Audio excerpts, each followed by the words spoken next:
الحمد لله العلي الكبير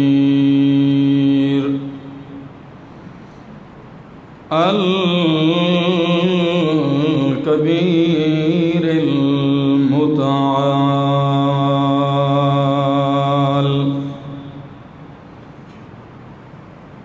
الحمد لمن قدر خيرا وخبال،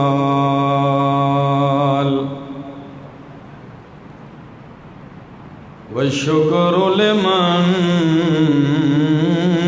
صور حسنا وجمال.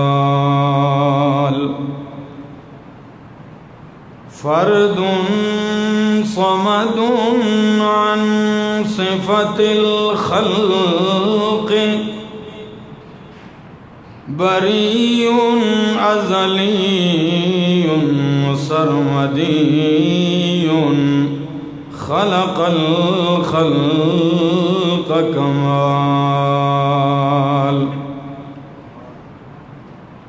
ثم نشهد الله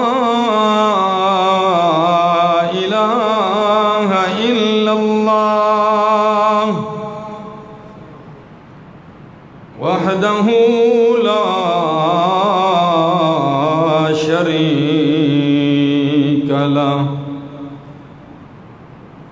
لا شريك له ولا نظير له ولا وزير له ولا مشير له، لا معين له ولا منازم له ولا مناظر له ولا مداني له ولا مجاور له ولا مقابل له ولا ضد ند جد جد جهد لا ولا مثل مثال مثيل مماثل له.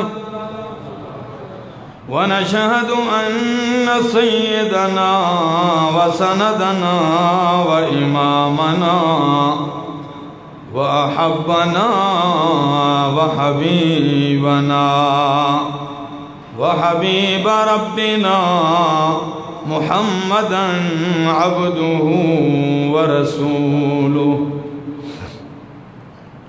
أما بعد فأعوذ بالله من الشيطان الرجيم. بسم الله الرحمن الرحيم. الخبيثات للخبيثين والخبيثون للخبيثات، والطيبات للطيبين والطيبون للطيبات،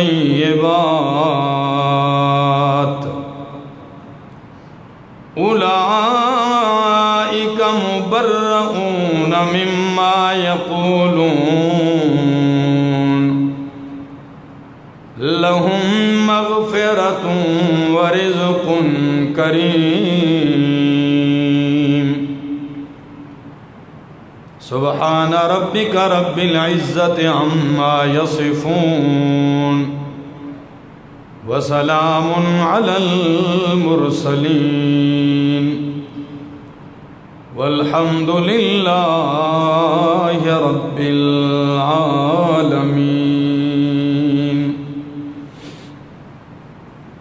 انتہائی قابل عزت، قابل احترام بزرگوں، بھائیوں، عزیزوں، نوجوان ساتھیوں، السلام علیکم.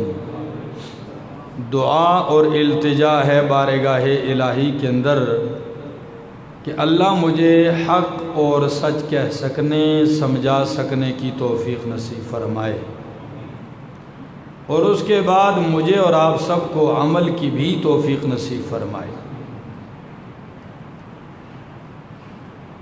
رمضان المبارک میں وعدہ کیا تھا کہ شوال کے مہینے میں آپ کے سامنے ام المومنین صدیقہ کائنات صدیقہ بنت صدیق حضرت عائشہ رضی اللہ تعالی عنہا کا تذکرہ کروں گا۔ ان کی سیرت کے حوالے سے کچھ گفتگو اس رمضان کے جمعے میں ہوئی، اور ان کی سیرت کا ایک گوشہ جو باقی تھا آپ کے سامنے عرض کرتا ہوں۔ اگر آپ توجہ رکھیں گے اور دماغ حاضر رکھیں گے تو میری گفتگو آپ کو سمجھ میں آئے گی، اور ان کی سیرت کے اس واقعہ کے ہزارہا عبرتیں اور نصیحتیں آپ کو مل سکیں گی۔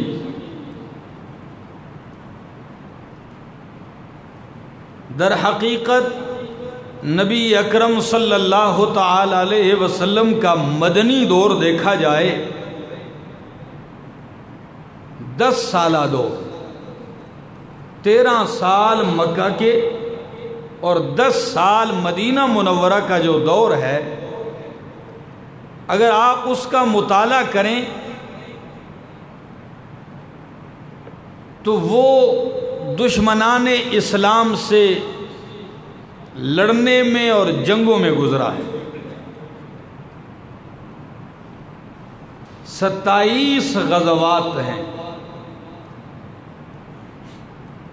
تو ایک غزوے سے فرصت کے بعد دوسرا سر پہ آتا، دوسرے کے بعد تیسرا سر پہ آتا۔ سن 5 ہجری ہے، غزوہ احد کے بعد شعبان کا مہینہ ہے، نبی اکرم صلی اللہ تعالی علیہ وسلم کو خبر پہنچی کہ مدینہ سے 9 میل کے فاصلے پر ایک کنواں ہے پانی کا، جس کا نام ہے مریسیہ،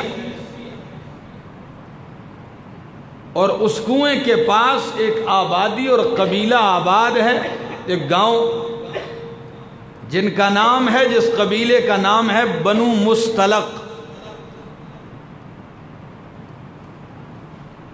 نبی کریم کو خبر پہنچی، کسی نے بتایا کہ باقی سب لوگوں سے تو آپ کی جنگیں ہو گئیں، لیکن یہ قبیلہ آپ کی دشمنی میں پیش ہے، اور ان کا سردار آپ کے خلاف ایک عظیم جنگ کی تیاری میں سرگرم ہے اور مکمل تیاری کر رہا ہے۔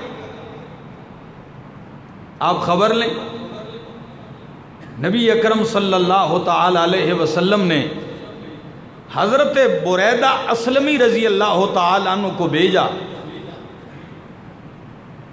جائیں آپ تحقیق کریں واقعی ایسا ہے۔ جب بریدہ اسلمی رضی اللہ تعالیٰ عنہ گئے اس بنو مستلق کے علاقے میں، دیکھا، سنا، جائزہ لیا، واپس آ کر نبی کریم کو خبر دی کہ ہاں واقعی یا رسول اللہ وہ زور و شور سے آپ کے خلاف جنگ کی تیاری میں لگے ہوئے، اور قبیلے کا سردار جو حارث ہے اس نے لوگوں کو خوب ابھارا ہوا ہے، خوب تیار کیا ہوا ہے۔ نبی کریم نے اعلان کیا نہیں کریں گے تیاری انشاءاللہ۔ آپ نے صحابہ کرام کی جماعت کو لیا اور چل پڑے، تو منافقین بھی ساتھ مل گئے۔ منافقین کا ایک ٹولہ، ایک گروہ، ایک جماعت ساتھ ملی۔ کیوں؟ جنگ کے لیے نہیں، ان کو پتہ تھا فتح ہوگی، مال غنیمت ملے گا، سامان اور اسباب ملے گا، بہت کچھ ملے گا۔ اس لالچ کی غرض سے وہ ساتھ ہو گئے، اور اسلام کو اور مسلمانوں کو جتنا نقصان منافقین نے دیا ہے اتنا کسی نے نہیں دیا۔ میں آپ کے سامنے ایک واقعہ ذکر کروں گا، آپ حیران رہ جائیں گے کیا ایسی بھی سازشیں ہوتی ہیں، اور آج تک جاری ہیں۔ یہ منافقین کا ٹولہ ساتھ ہو گیا۔ اس دفعہ رمضان المبارک میں درس میں شریک تھا، تو میرے استاد محترم شیخ القرآن مولانا محمد طیب طاہری صاحب نے ہمیں سمجھانے کے لیے فرمایا کہ دیکھو تاریخ میں سبائی ایسے بھی چال چلتے ہیں، یہودی ایسے بھی چال چلتے ہیں کہ مومن مومن سے لڑ پڑتا ہے، بھائی بھائی سے لڑ پڑتا ہے، اور یہ کردار آج بھی ہے۔ ان کی مثال دی ہے۔ مثال کیا دی؟ فرمایا جب حضرت عثمان خلیفہ تھے رضی اللہ تعالی عنہ، تو انہوں نے ابو بکر صدیق کا بیٹا ہے محمد ابن ابی بکر رضی اللہ تعالی عنہ، ان کو گورنر بنانے کے لیے ایک علاقے بھیجا کہ محمد ابن ابی بکر یہ صدیق اکبر کا پہلے خلیفہ کا بیٹا ہے، تم جاؤ اور فلاں علاقے والوں سے کہہ دو کہ میں گورنر بن کے آ گیا ہوں، خلیفہ نے حکم دے دیا ہے۔ ایک خط بھی دیا ساتھ، توجہ ہے خدا را، بڑی بات کرنے لگا ہوں۔ خط بھی دیا ساتھ کہ جب آپ جاؤ گے فلاں علاقے میں، جس علاقے میں آپ نے گورنر بننا ہے، یہ خط ان لوگوں کے سامنے کر دینا۔ خط لپیٹا ہوا بند ہے، چل پڑتے ہیں۔ یہی سبائی جو آج مسلمانوں کی صفوں میں گھسے ہوئے اور مسلمانوں کو لڑا رہے ہیں، یہی یہودی سازش، یہ گروہ بھی ساتھ ہو گیا۔ تو ہم کیا کرنا چاہ رہے ہیں، یہ تو ان کو گورنر بنا رہے ہیں، یہ ٹولہ ساتھ ہو گیا۔ راستے میں چل رہے ہیں، حضرت محمد ابن ابی بکر سے کہنے لگے سنا ہے آپ کو گورنر بنایا جا رہا ہے۔ کہاں؟ اور ہم نے سنا ہے کہ آپ کو امیر المومنین خلیفہ ثالث نے خط بھی دیا ہے۔ ہاں دیا ہے، حضرت محمد ابن ابی بکر کہنے لگے۔ تو پتہ ہے سازشیوں نے، سوائی ٹولے نے کیا کہا؟ کہنے لگے اچھا خلیفہ کا مقدس خط ہمیں دیجئے۔ بادشاہ خلیفہ وقت نے لکھا ہے، ہم دیکھنا چاہتے ہیں اس کو، اور ہم اس کو بوسہ دیں گے۔ یہ دوہرے داماد پیغمبر کا خط ہے، ہم دیکھنا چاہتے ہیں اپنی گناہگار آنکھوں سے، ہم اسے چومیں گے، یہ اعزاز ہوگا ہمارے لیے۔ محمد ابن ابی بکر خوشی سے خط ان کو دیتے ہیں، اور سن لو مسلمانوں، پتہ ہے خط میں کیا لکھا تھا؟ خط میں لکھا تھا خلیفہ وقت حضرت عثمان ابن عفان نے کہ او علاقے والو، اذا جاءکم محمد ابن ابی بکر، اذا جاءکم محمد ابن ابی بکر فاقبلوہ، اگر تمہارے پاس یہ خط لے کر محمد ابن ابی بکر آ جائے تو ان کی گورنری کو قبول کر لینا، ان کو قبول کر لینا۔ فاقبلوہ، قبول کر لینا۔ جب ان سازشیوں نے دیکھا، اس سبائی ٹولے نے دیکھا، اوہو خط تو یہ لکھا ہے، تو وہ چھپ کے الگ ہو گئے اور خط میں ترمیم کر دی۔ فَاقْبَلُوهُ کو مٹا کر لکھ دیا فَاقْتُلُوهُ۔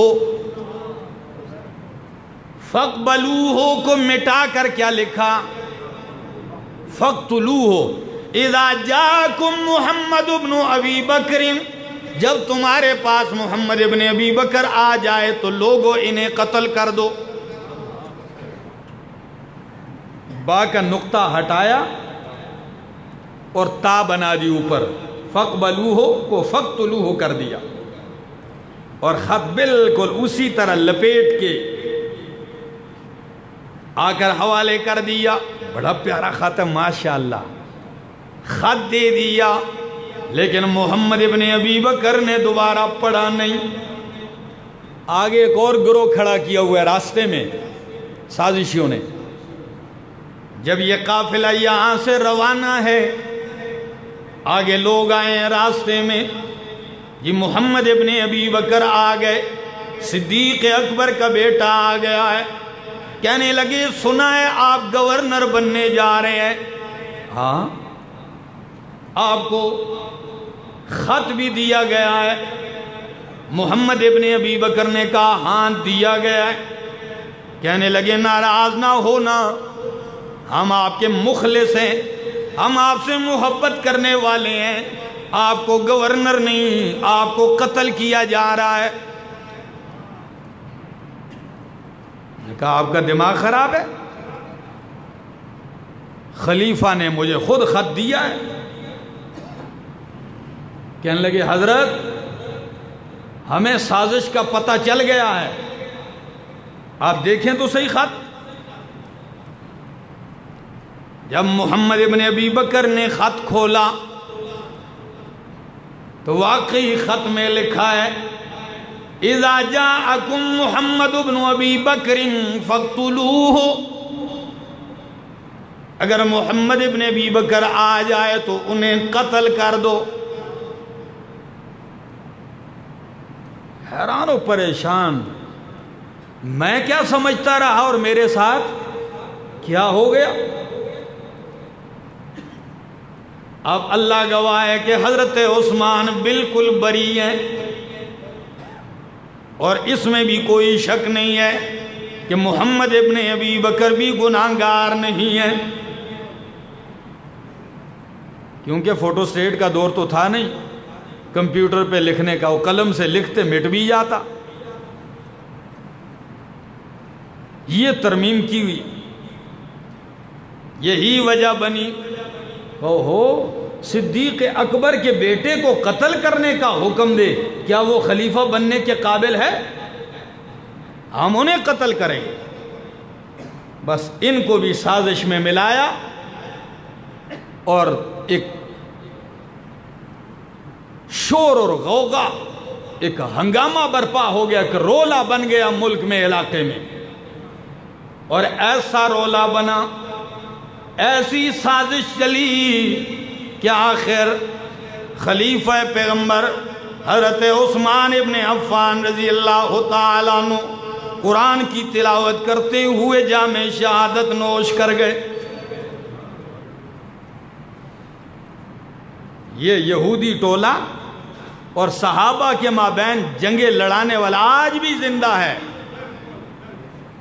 عبداللہ بن سبا یہودی، جو آج بھی مسلمانوں کی صفوں میں گھس کے ان کو قتل کیا۔ یہ تو انہوں نے مارا ہے، ادھر سے بندے مارے، انہوں نے مارا ہے، مسلمان لڑ رہے ہیں، ایک غوغا جاری ہے۔ تو منافقین کا یہ ٹولہ ساتھ ہو گیا، کہاں جانے کے لیے؟ قبیلہ بنو مستلق کے پاس چل پڑتے ہیں۔ نبی کریم صلی اللہ تعالیٰ علیہ وسلم جو ہی بنو مستلق پہنچتے ہیں، انہوں نے تیر اندازی شروع کر دی، صحابہ نے بھی مقابلہ کیا، پر نبی علیہ السلام نے فرمایا ایسے نہیں، یکبارگی حملہ کرو اور ان کی اینٹ سے اینٹ بجا دو۔ جب یک بار حملہ کیا گیا تو بنی مستلق سارا علاقہ گاؤں فتح ہو گیا، اور مال غنیمت میں 2000 اونٹ، 5000 بکریاں اور 200 گھر اور خاندان، ان کے مرد اور عورتیں ان کو غنیمت میں مل گئیں، اور 10 بندے قتل بھی ہو گئے۔ تو مردوں کو غلام، عورتوں کو لونڈیاں بنایا گیا، اور 2000 اونٹ، 5000 بکریاں تقسیم، مال تقسیم ہو رہا ہے۔ تقسیم ہو گیا۔ حضرت ثابت بن قیس رضی اللہ تعالیٰ عنہ کے حصے میں ایک لونڈی آئی، ایک عورت آئی، بڑی حسین و جمیل لڑکی ہے، سردار کی بیٹی تھی، یہ ان کو مل گئی، لیکن سردار کی بیٹی تھی، آزاد عورت تھی، وہ غلامی کب برداشت کرتی؟ نام اس کا ہے جویریہ۔ وہ جو ہی آئی تو ثابت بن قیس سے کہنے لگی مجھ سے غلامی کا زمانہ نہیں گزرتا، ایسے کیجئے میں آپ کو رقم دے دوں گی، مجھے آزاد کر دیجئے۔ لیکن رقم آئے گی کہاں سے؟ خود جو جکڑی ہوئی تو رقم کہاں سے لائے گی؟ مال کہاں سے آئے گا؟ حضرت ثابت بن قیس نے کہا ٹھیک ہے، لیکن تو مال کہاں سے لائے گی؟ وہ فوراً نبی کریم کے پاس آئی اور کہنے لگی یا رسول اللہ، آپ جانتے ہیں میں آزاد اور شریف لڑکی ہوں،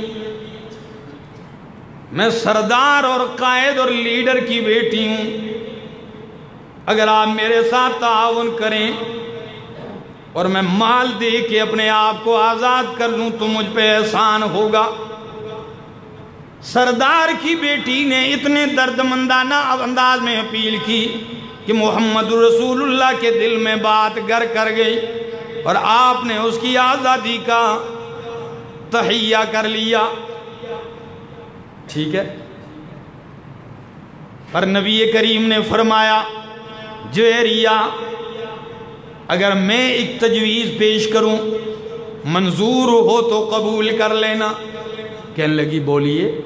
نبی علیہ السلام نے فرمایا جویریہ، اگر میں یہ پیسوں کا انتظام کر کے تجھے ثابت بن قیس سے آزاد کر دوں، خرید لوں اور آزاد کرنے کے بعد تجھ سے نکاح کر لوں،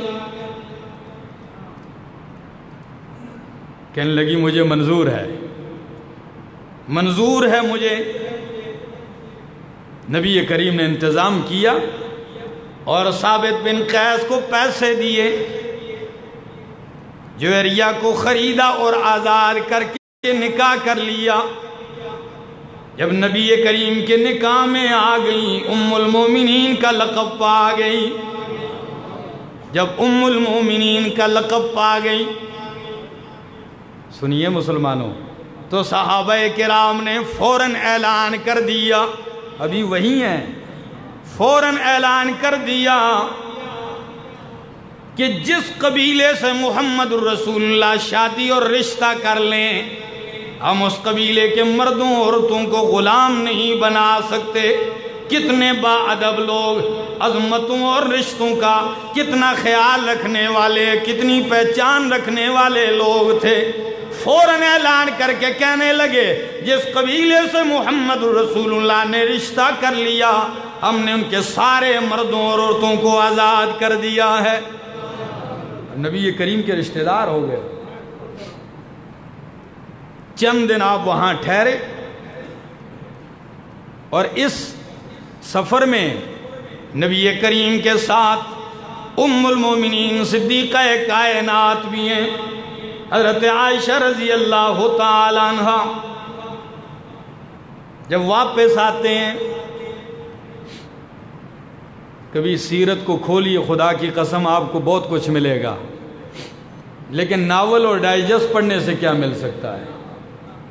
سارا دن فیس بک میں گھسے ہوئے خرافات دیکھتے اور پڑھتے رہتے ہیں، لیکن کبھی حقیقت سننے کے لیے کسی کو موقع بھی نہیں ہے۔ اور کیا کیا جائے؟ گمراہی اور بدرائی کے لیے لوگوں کے پاس اتنے اسباب ہیں اور دینداروں کے پاس تو ہے ہی نہیں وہ اسباب۔ بہرحال یہ موضوع چھوڑتا ہوں۔ واپس آ رہے ہیں، مدینہ کے قریب پہنچتے ہیں، صبح کا وقت ہے، رات کا اندھیرا ہے۔ ام المومنین صدیقہ کائنات اپنی حاجت کے لیے قافلے سے دور چلی گئیں، اپنے اس کجاوے سے محمل سے نیچے اتریں، دور گئیں۔ گلے کا ہار ٹوٹ گیا، کسی سے مانگا تھا، تو اب وہ تلاش کرتے کرتے دیر ہو گئی۔ قافلے نے کجاوا اٹھایا جس میں ام المومنین بیٹھتی تھی، اونٹ پہ رکھا، ان کو پتہ بھی نہیں تھا خالی ہے یا بیچ میں کوئی بیٹھا بھی ہے، اونٹ پہ باندھا۔ نبی کریم قافلہ لے کے چل پڑتے ہیں، قافلہ چل پڑا۔ ام المومنین جب فارغ ہو کے آئیں، دیکھتی ہیں بالکل خالی ہے جگہ، قافلہ کوئی نہیں۔ جب قافلہ کوئی نہیں، فوراً وہیں بیٹھ گئیں، اپنے اوپر چادر ڈال دی اور کہا جب کہیں قافلہ ٹھہرے گا اور مجھے نہیں پائیں گے تو میری عدم موجودی کا جو ہی علم ہوگا فوراً واپس یہیں آئیں گے۔ آپ ٹھہر گئیں،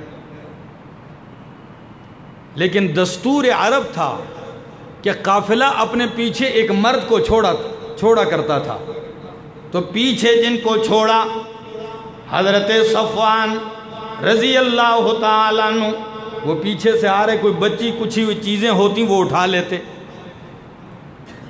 جب پیچھے سے آئے دیکھا تو ام المومنین اکیلی ہیں، تنہا ہیں، قافلہ کوئی نہیں، تو فوراً حضرت صفوان کی زبان پہ یہ کلمہ آیا، اِنَّا لِلَّهِ وَإِنَّا إِلَيْهِ راجعون۔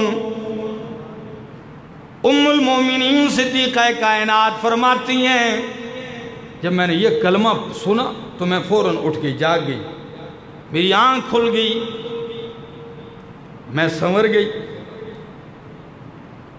صفوان نے فوراً اونٹ بٹھایا، سواری بٹھائی اور میں اونٹ پہ سوار ہو گئی۔ صفوان نے لگام پکڑی، نکیل تھامی اور تیزی سے چل پڑتے ہیں۔ ظہر کا وقت ہے، شدید گرمی ہے، ہم نے قافلے کو پا لیا۔ جب عبداللہ بن سبا یہودی جیسا منافق موجود ہو اور اس کے کارندے اور سازشی ٹولہ موجود ہو، ان کو موقع مل گیا، دیکھا کہ صفوان اور حضرت عائشہ اکیلے آ رہے ہیں، ہاں دیکھا نا ان کی آپس میں ساز باز ہے۔ خدا کی قسم بات کرتے بھی بندہ کانپتا ہے۔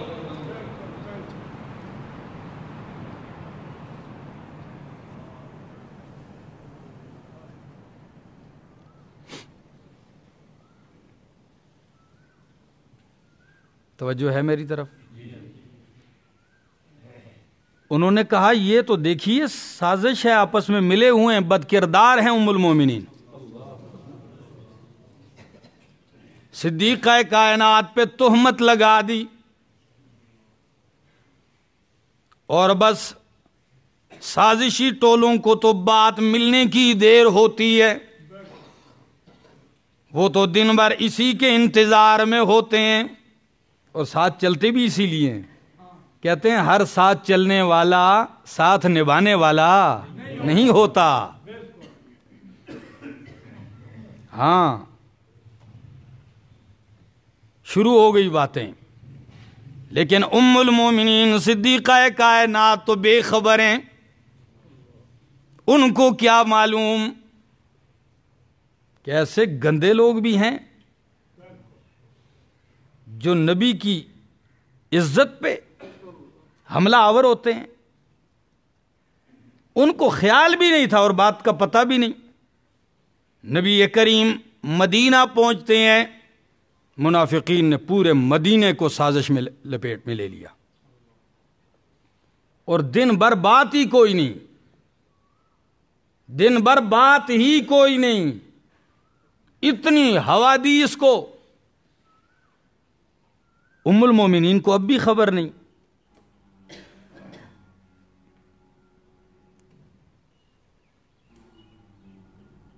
پنکھے کم کر دیں تھوڑے۔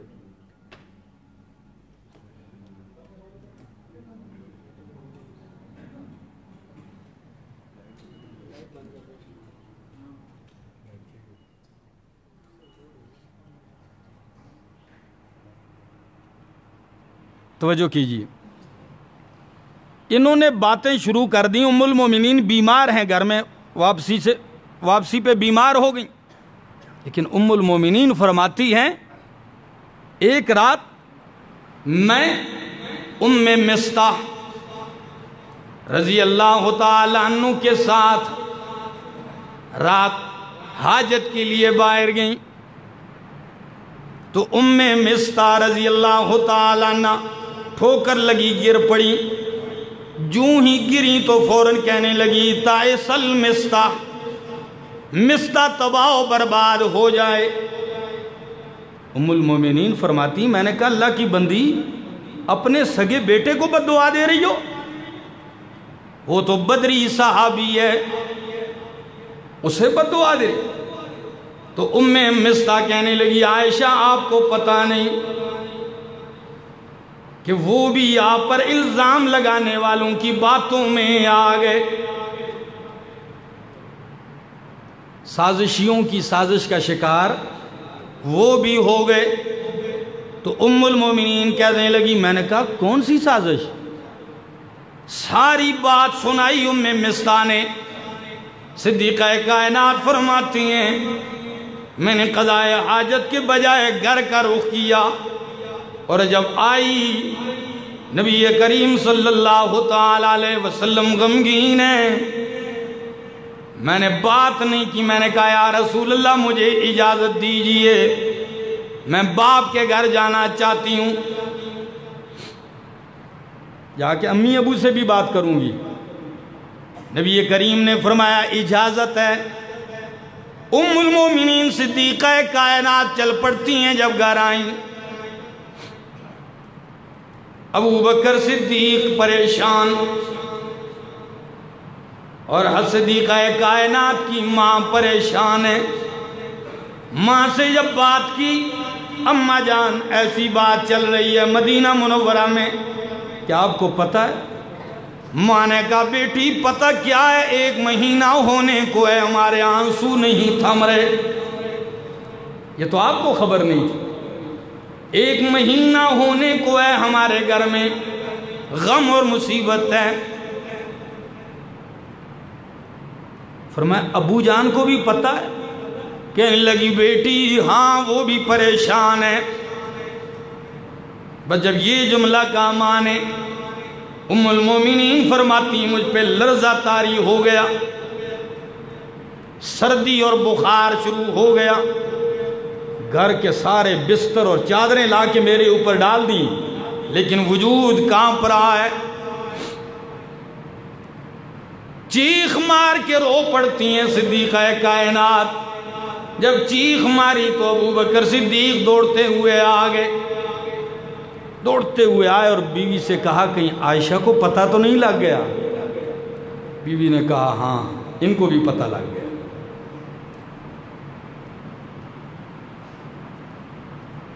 عزت دار لوگ ہیں آپ، اللہ سب کی عزتیں محفوظ رکھے. پھر نبی کی عزت، نبی کی عظمت، نبی کی شان، رب کائنات کی قسم ہے کائنات کی ساری عزتیں محمد عربی کی جوتی پہ قربان کر دی جائیں. آپ کی نالین کی عزت کا مقابلہ نہیں ہو سکتا. لیکن یہ منافق طبقہ ہر دور میں اپنا کام کرتا ہے. پیغمبر کی بیوی رو رہی ہیں ام المومنین، باپ رو رہا ہے، سارے رو رہے ہیں. نبی کریم میٹنگ بلاتے ہیں صحابہ کرام کی مسجد نبوی میں، سارے موجود ہیں. حضرت اسامہ رضی اللہ تعالیٰ عنہ سے فرمایا آپ مشورہ دیں. تو وہ کہنے لگے میں تو صاف کہتا ہوں یہ نرا جھوٹ ہے. حضرت علی المرتضیٰ رضی اللہ تعالیٰ عنہ سے فرمایا علی آپ بولیں. حضرت علی رضی اللہ تعالیٰ عنہ کہنے لگے لن یضیق اللہ علیک، اللہ کے پاک پیغمبر اللہ آپ پہ کبھی تنگی نہیں آنے دیں گے. والنساء سواہا کثیر، اور آپ کے لیے عورتیں عائشہ کے علاوہ اور بھی بہت ساری ہیں، عورتیں تو اور بھی بہت ہیں، اپنے انداز میں تسلی دی نبی کریم۔ اور پھر یہ بھی فرمایا حضرت علی المرتضیٰ نے کہ اگر آپ نے معلومات کرنی ہے تو اپنی لونڈی بریرہ سے معلومات کیجئے، کیونکہ گھر کی نوکرانی اور لونڈی کو سب پتہ ہوتا ہے، تو آپ ان سے پوچھیں۔ نبی کریم آ گئے اور بریرہ رضی اللہ تعالیٰ عنہ کو بٹھا لیتے ہیں۔ نبی کریم فرماتے ہیں بریرہ کیا تیرا یقین ہے کہ میں اللہ کا رسول ہوں کہ نہیں؟ کیا تم مانتی ہے؟ وہ کہنے لگی یا رسول اللہ میرا ایمان اور یقین ہے آپ اللہ کے سچے رسول ہیں۔ فرمایا پھر میں اگر پوچھوں تو جواب دو گی؟ نے کہا ہاں۔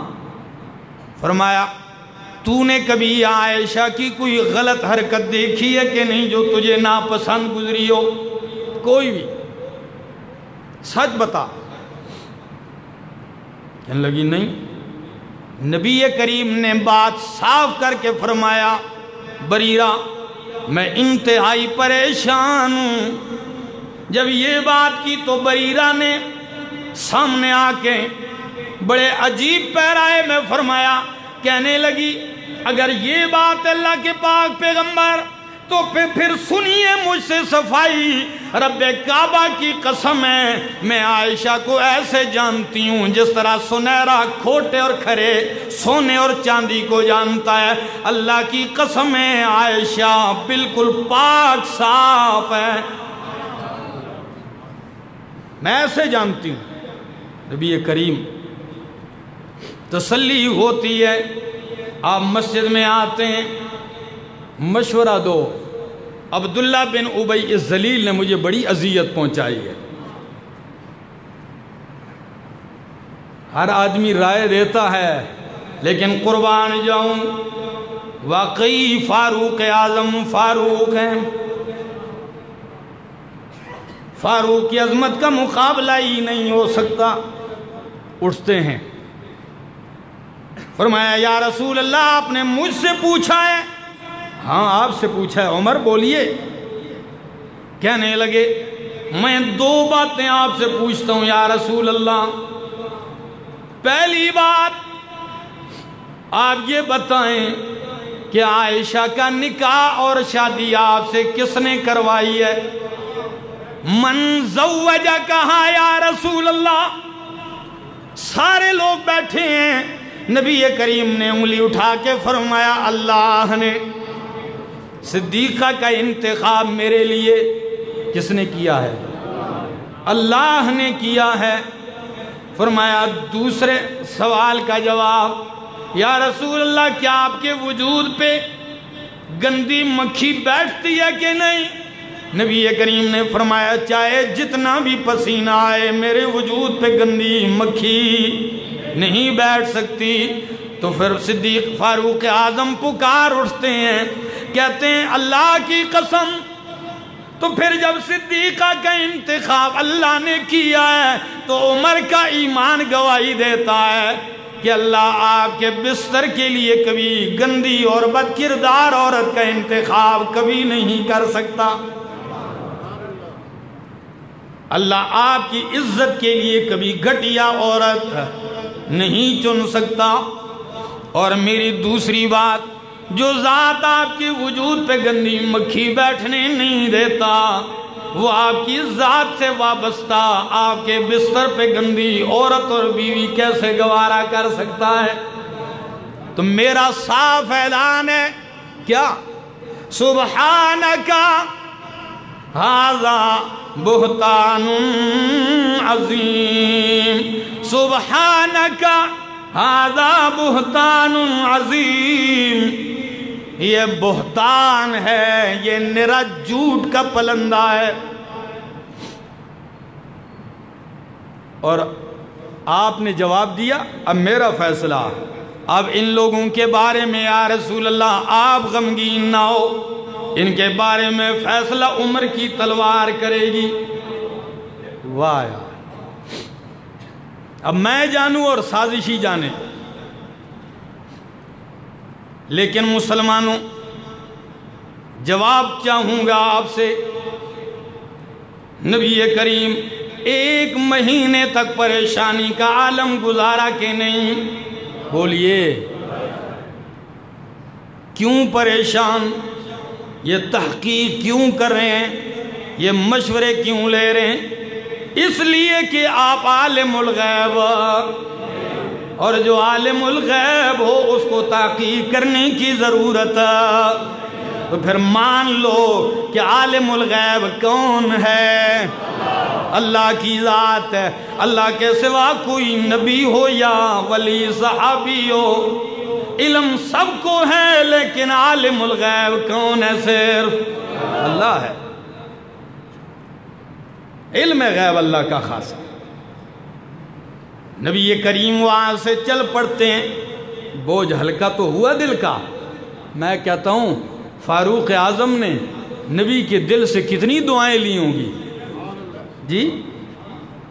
آتے ہیں نبی کریم، صدیق اکبر کے گھر آتے ہیں، حضرت عائشہ صدیقہ رضی اللہ تعالیٰ عنہ بیٹھی ہوئی ہیں، ان کی ماں بیٹھی ہوئی ہے، صدیق اکبر بھی قرآن کی تلاوت کر رہے ہیں، رو رہے ہیں۔ نبی کریم آئے، حضرت عائشہ کے پاس بیٹھ گئے اور کہنے لگے عائشہ سوال کرتا ہوں، صاف صاف جواب دینا، ان کنت علممت بذنب فاستغفر اللہ۔ عائشہ اگر واقعی تو اس سے کوئی لغزش و غلطی ہوئی ہے تو اللہ سے معافی مانگ، اللہ معاف کرنے والا ہے۔ اور اگر ان کنت بریہ، اگر تو بری ہے گناہ سے تو عائشہ پھر تیری برات اللہ بیان کر دے گا۔ تو ام المومنین فرماتی ہے پہلے تو رو رہی تھی، لیکن جب نبی کریم سے یہ بات سنی میری آنسو تھم گئے، اور میں نے کہا یا رسول اللہ میں اپنی زبان سے جتنی بھی صفائیاں دوں، کب مانتا ہے کوئی، کب تسلیم کرتا ہے، بس اتنی ہی بات کہوں گی، انما اشکو بثی وحزنی الی اللہ، انما اشکو بثی وحزنی الی اللہ۔ میں اپنے غم دکھ درد کی شکایت کس کے سامنے کرتی ہوں؟ واللہ المستعان علی ما تصفون۔ یعقوب علیہ السلام والے جملے دہرائے۔ بس میری گفتگو جاری ہے۔ میں نے اپنے ابا سے کہا ابا جان میں جواب نہیں دے سکتی ہوں، آپ میری طرف سے جواب دینا اللہ کے نبی کو۔ صدیق اکبر خاموش ہے، بولتے نہیں ہیں، بولتے نہیں ہیں۔ بس ابھی پیغمبر اٹھے نہیں ہیں۔ ام المومنین فرماتی ہیں میں نے نبی کریم کے چہرے اقدس کو دیکھا تو آپ کے چہرے پر وہ آثار نمایاں ہو گئے، مجھے سمجھ آ گئی کہ جبریل وحی لا کے آ رہا ہے، وہی اترنے لگ پڑی ہے۔ ایک خاص کیفیت ہوتی تھی، جب وہی اترنے لگی وہی ختم ہو گئی نبی کریم سے، وہ کیفیت جو ہی ختم ہوئی نبی کریم نے فرمایا عائشہ تجھے مبارک ہو، خوشخبری ہو، اللہ نے تیری پاکی کا اعلان عرش سے کر دیا ہے۔ جب یہ جملہ کہا تو ماں دوڑتی ہوئی آئی، ماں تو ماں ہوتی ہے نا، ماں دوڑتی ہوئی آئی اور سیدھی آ کے کہنے لگی عائشہ جلدی اٹھ اور نبی کریم کا شکریہ ادا کر، اٹھ اللہ کے پاک پیغمبر کا شکریہ ادا کر۔ حضرت عائشہ رضی اللہ تعالیٰ نے کہنے لگی، میں نے کہا نہیں اماں جان نہیں، شکریہ تو میں اس ذات کا ادا کروں گی جس ذات نے میری پاکی آسمانوں سے بیان کر دی۔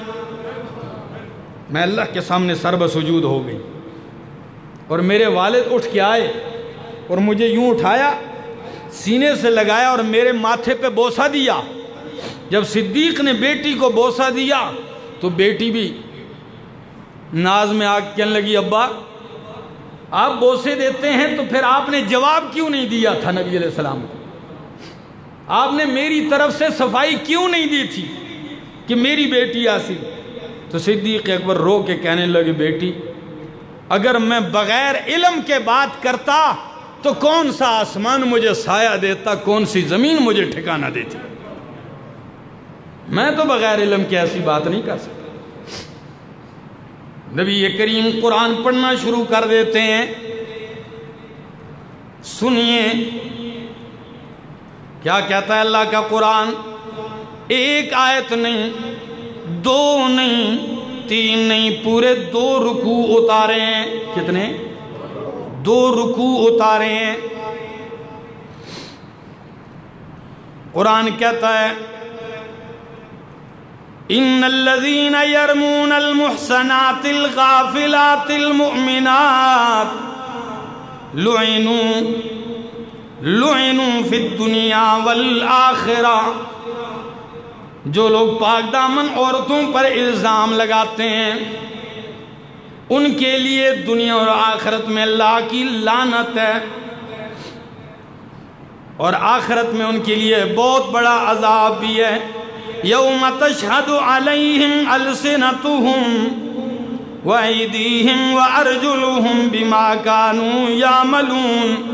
سنیے قرآن کیا کہتا ہے. قرآن کہتا ہے الخبیثات للخبیثین الخبیثات للخبیثین والخبیثون للخبیثات.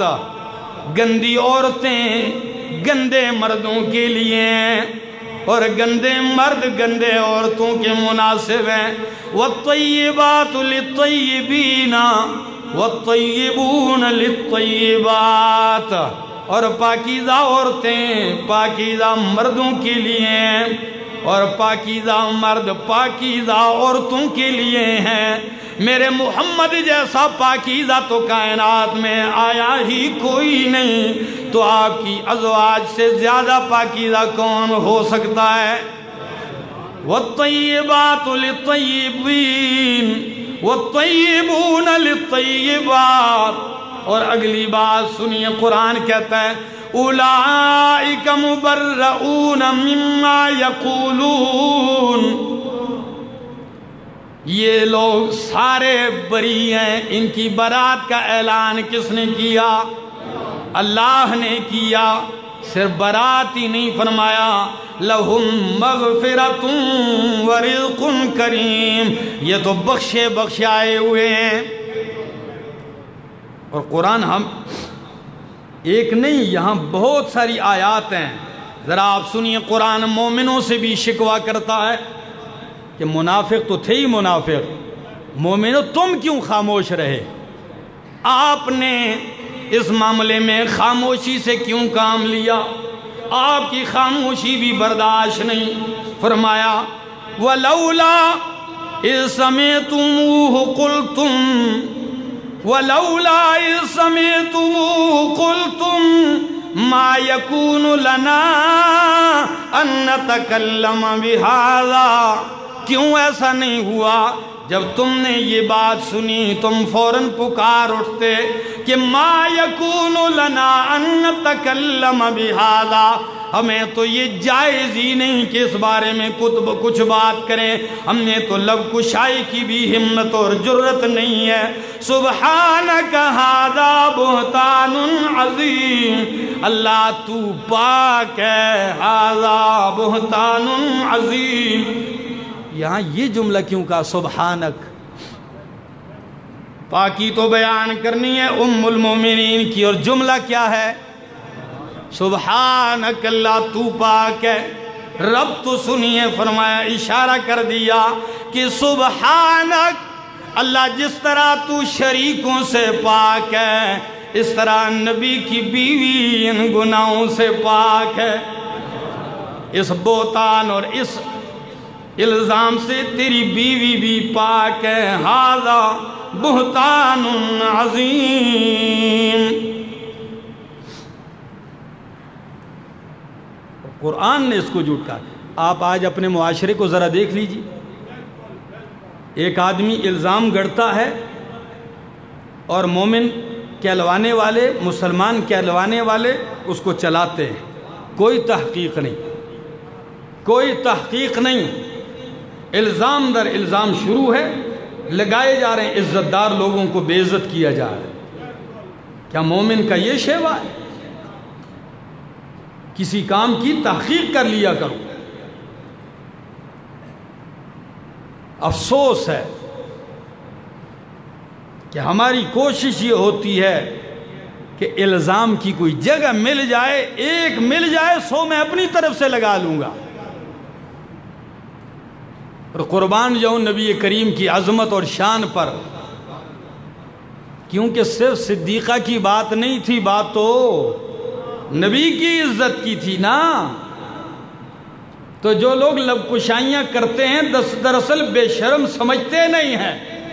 جو صحابہ پہ انگلی اٹھاتے ہیں در حقیقت صحابہ پہ نہیں، وہ نبی پہ انگلی اٹھاتے ہیں۔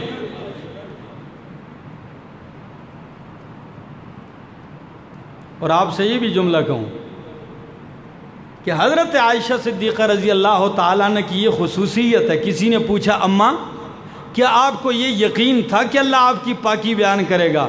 فرمایا ہاں بیٹا، یہ تو مجھے یقین تھا کہ اللہ میری پاکی اتارے گا، لیکن میں اپنے آپ کو اتنا اونچا نہیں سمجھتی تھی۔ میں نے کہا جبریل وہی لے کے آئے گا، بات ختم ہو جائے گی۔ یہ میری توقع نہیں تھی کہ اللہ میری پاکی کو قرآن بنا دے گا، کہ قیامت کی صبح تک جہاں قرآن پڑھا جائے گا وہاں میری پاکی کا تذکرہ ہوگا۔ یہ اللہ کا احسان ہے مجھ پر، یہ میری توقع سے۔ اور یہ بھی آپ کو بتاؤں، جب الزام لگتا ہے حضرت یوسف علیہ السلام پر، کن پر؟ حضرت یوسف علیہ السلام پر، اور الزام لگانے والی زلیخا ہے، بد کردار عورت ہے۔ اور عجیب لوگ ہیں ہمارے معاشرے کے بھی، جو ایسی بد کردار عورت جو شادی شدہ ہونے کے باوجود بھی آپے سے باہر ہو جائے اور یوں کھل کے آ جائے، پھر ایسی عورت کو اٹھا کے کہتے ہیں بعد میں یوسف علیہ السلام نے ان سے شادی کر لی۔ لا حول ولا قوت الا باللہ۔ عقل دماغ سے بھی تو کام لینا چاہیے۔ قصہ گوں کو دیکھو، شادی ہو گئی تھی، بچے بھی ہو گئے تھے، لا حول ولا قوت الا باللہ۔ یہ سب ناسمجھی اور جہالت ہے۔ کبھی ہم لوگوں کو رلانے ہنسانے کے لیے کیا سے کیا کہہ جاتے ہیں کہ ایوب علیہ السلام بیمار ہو گئے تھے، ان کے جسم میں کیڑے پڑ گئے تھے۔ سنے ہیں نے کہا کیسے؟ ایک تقریر میں نے بھی سنی تھی بہت پہلے۔ بندے کو صحیح رلاتے ہیں کیا کہ جی کیڑے پڑ گئے تھے، اور جب کیڑا نیچے گرتا تھا تو ایوب علیہ السلام کیڑے کو اٹھا کر پھر ادھر رکھ دیتے تھے۔ آخر میں زبان پہ بھی کیڑے لگ کے تو رو پڑے۔ شرم نہیں آتی؟ سن لیجئے، امت کا اتفاقی عقیدہ ہے کہ جب نبی فوت ہو جائے، چاہے لاکھوں سال بھی گزر جائیں، تو نبی کے وجود میں کیڑا پڑ سکتا نہیں ہے۔ نبی کا جسم محفوظ ہوتا ہے، وفات کے بعد بھی کیڑا نہیں پڑ سکتا۔ تم زندے نبی میں کیڑے مان جاتے ہو، اور لوگ سبحان اللہ کہتے۔ بہت ساری ایسی چیزیں ہیں جو وقت آتے کے ساتھ ساتھ ہم ان کی نشاندہیاں کرتے جائیں گے۔ تو یوسف علیہ السلام پر الزام لگا تو وَشَهِدَ شَاهِدٌ مِّنْ أَهْلِهَا، زلیخا کے خاندان سے ایک آدمی نے اٹھ کے کہا لڑائیوں کی ضرورت نہیں ہے، دیکھو یوسف علیہ السلام کا کرتا آگے سے پھٹا ہے یا پیچھے سے۔ اگر کرتا آگے سے پھٹا ہے پھر عورت سچی ہے، یوسف علیہ السلام مجرم ہے۔ کیوں کہ کرتا آگے سے پھٹنا دلیل ہے کہ عورت ان کو دھکے دے رہی تھی، جان چھڑا رہی تھی، اور یہ ان پہ حملہ آور ہو رہے تھے۔ اور اگر یوسف کا کرتا پیچھے سے پھٹا ہے تو پھر سمجھ لو کہ یوسف جان بچا کے بھاگ رہے تھے اور اس بدکردار نے پیچھے سے حملہ کیا ہے۔ جب عزیز مصر نے دیکھا تو کرتا تو پیچھے کی جانب سے پھٹا ہوا ہے، تو فوراً پکار اٹھا کہنے لگا عورت سے کہ ساری تیری مستی ہے، یہ ساری غلطی اور جرم تیرا ہے۔ تو دیکھیے یوسف علیہ السلام کی پاکی کے لیے زلیخا کے خاندان سے بندہ کھڑا کر دیا، اور حضرت عیسیٰ علیہ السلام کی والدہ نبی برحق کی ماں حضرت مریم پہ جب تہمت لگائی یہودیوں نے، کس نے؟ یہودیوں نے، جب اللہ نے ان کو بیٹا دیا عیسیٰ علیہ السلام جیسا بغیر شادی کے، جب بیٹے کو اٹھا کے لائی تو قوم کیا کہنے لگی؟ ما کان ابوک امرأ سوء وما کانت امک بغیہ، اے مریم تیرا باپ تو برا آدمی نہیں تھا، تیری ماں بھی بد کردار نہیں تھی، یہ تو کہاں سے لے آئی؟ لقد جئت شیئا فریا، تو اتنا غلط کام، اوپرا کام کرائی، تیرے خاندان میں تو ایسی عورتیں نہیں تھی۔ جب الزام لگایا تو حضرت مریم کیا کہنے لگی؟ فَأَشَارَتْ إِلَيْهِ، کہنے لگی مجھ سے نہ پوچھو، آنے والے اس مہمان سے پوچھو، گود میں اٹھایا بچہ ہے، اس سے پوچھو۔ تو قوم کہنے لگی قَالُوا كَيْفَ نُكَلِّمُ مَنْ كَانَ فِي الْمَهْدِ صَبِيًّا، 2 دن کا بچہ، پہلے دن کا بچہ، اس سے بھلا کیا پوچھیں گے، بول کیسے سکتا ہے؟ جب قوم نے کہا کیسے بول سکتا ہے، حلالی بچے ماؤں کی اوپر غیرت کرتے ہیں، حضرت عیسیٰ علیہ السلام بول پڑتے ہیں، یہ ان کا معجزہ ہے۔ کیا کہتے ہیں؟ قال انی عبد اللہ، کہہ دو سبحان اللہ، قال انی عبد اللہ آتانی الکتاب وجعلنی نبیا، میں اللہ کا بندہ ہوں، اللہ مجھے کتاب دے گا، مجھے نبی بنائے گا، اور جس کو اللہ نبی بنانا چاہیں، جس کو نبوت دینا ہو، اس کے خاندان میں کبھی عیب نہیں ہو سکتا، ایسے نہیں ہو سکتا۔ تو دیکھیے حضرت مریم پہ الزام لگا تو پاکی حضرت عیسیٰ علیہ السلام دینے لگ گئے، لیکن قربان جاؤں صدیق کی بیٹی صدیقہ پر جب ان پہ تہمت لگتی ہے تو ان کے لیے صفائیاں دینے کے لیے خود اللہ آ جاتے ہیں، خود اللہ ان کی پاکیاں بیان کرنے لگتا ہے، ان کی صفائی میں اللہ کا قرآن بول پڑتا ہے، یہی ان کی عظمت کے لیے کافی ہے۔ اور فاروق اعظم نے جو لب کشائی کی تھی تو پتہ ہے، ماں بھی پھر ایسی ماں تو نہیں تھی نا جی، ساری زندگی کہنے لگی کہ عمر آپ کے اس احسان کا بدلہ میں کبھی نہیں چکا سکوں گی۔ اور جب فاروق اعظم کو مجوسی نے مارا، آپ زخمی ہو گئے اور شہادت کا وقت ہے تو آپ نے بیٹے کو بھیجا،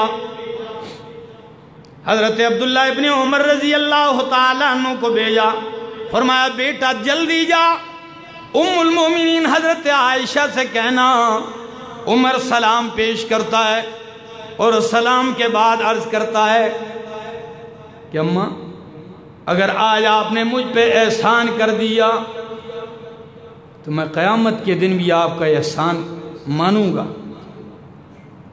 کیا؟